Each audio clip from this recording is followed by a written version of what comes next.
दोस्तों आज के इस वीडियो में हम दो वेल नोन F&B कंपनीज़ को डिस्कस करने वाले हैं, यानी दो well known leading food and beverages वाली कंपनीज़ को डिस्कस करने वाले हैं जिनके स्टॉक्स में अभी के समय गिरावट है और इस गिरावट में जो लॉन्ग टर्म इन्वेस्टर्स हैं वो बाइंग अपॉर्चुनिटीज़ को देख रहे हैं।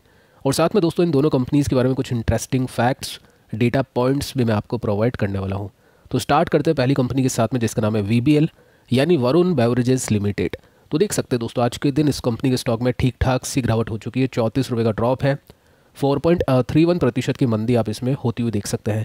अब देखिए दोस्तों कंपनी का जो मार्केट कैप है 1 लाख करोड़ के नीचे आ चुका है, मतलब नीचे बोले तो 50,000 करोड़ के आसपास ये 1 लाख से टूट चुका है, जो कि नॉर्मल सी बात होती है। जब बढ़ेगा तो क्रॉस कर जाएगा।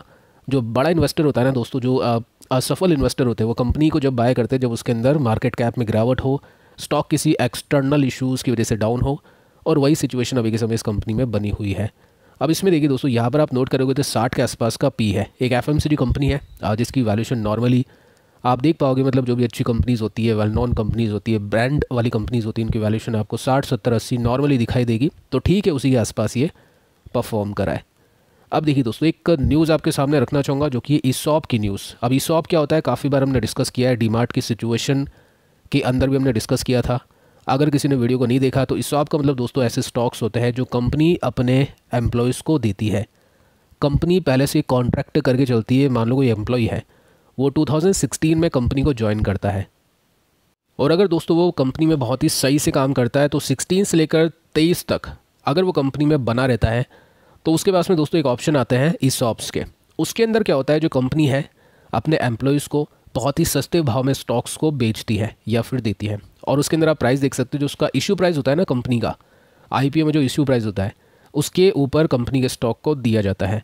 अगर मैं इसको थोड़ा सा डिटेल में बताऊं तो सिंपली दोस्तों यहाँ पर आप नोट कर सकते हैं, जो ईसॉप है 2016 का है, यानी 2016 में जो स्टॉक्स के प्राइस थे उस प्राइस पर आज की डेट में एम्प्लॉय खरीद सकते हैं, और जो करंट मार्केट प्राइस चल रहा है ना उस पर बेच सकते हैं। और डीमार्ट की बात करूँ तो इशू प्राइस था 299 या 300 रुपये के आसपास।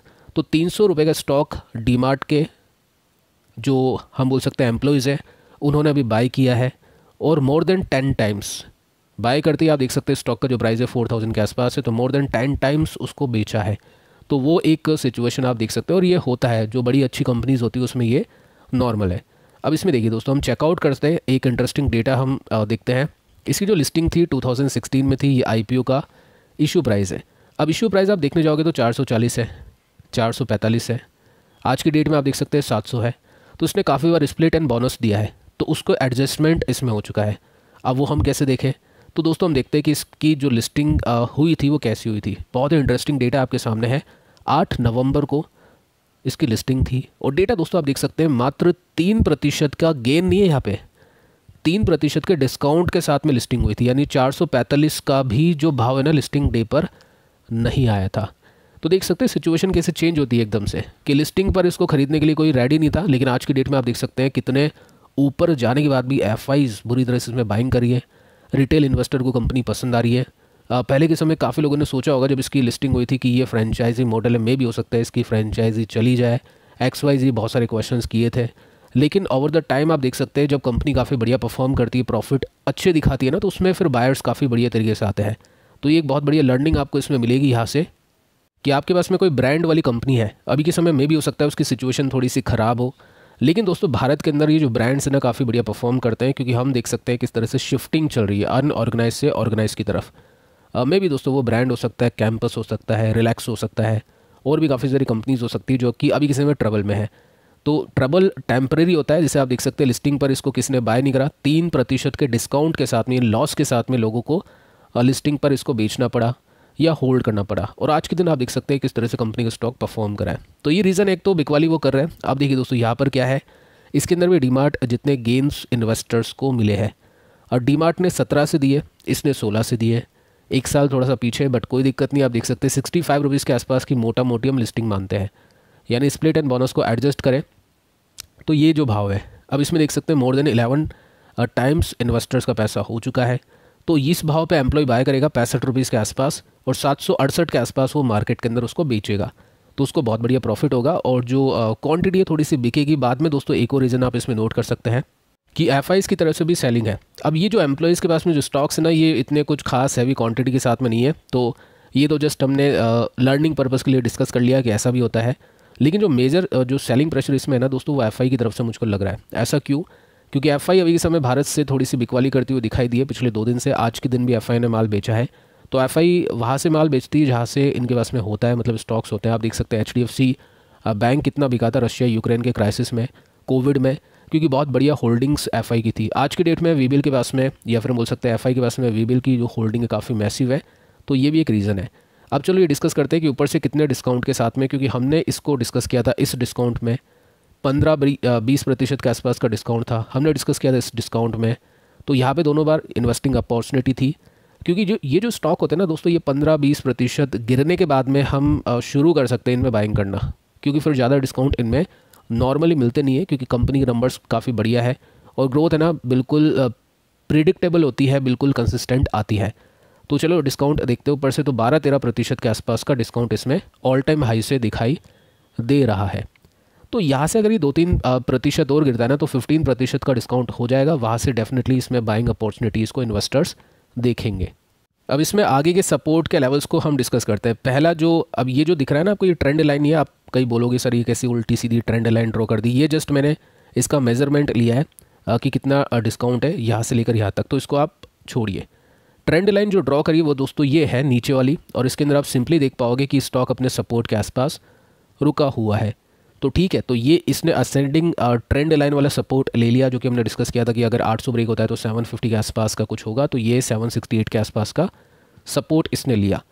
अगर दोस्तों ये ब्रेक करता है ना, तो फिर आपको दिखाई देगा वो सपोर्ट जो कि इसका रेसिस्टेंस वाला था। सबसे पहले दोस्तों आप देखिए इस गोले के अंदर यहाँ पर हुआ क्या था, इसने इसको ब्रेक किया था, ब्रेकआउट दिया था। ब्रेकआउट के बाद में स्टॉक ऊपर चला था, ऊपर जाने के बाद में प्रॉफिट की बुकिंग हुई थी और ये गिरा था यहाँ तक, यानी अपने पिछले रेसिस्टेंस को इसने सपोर्ट लिया।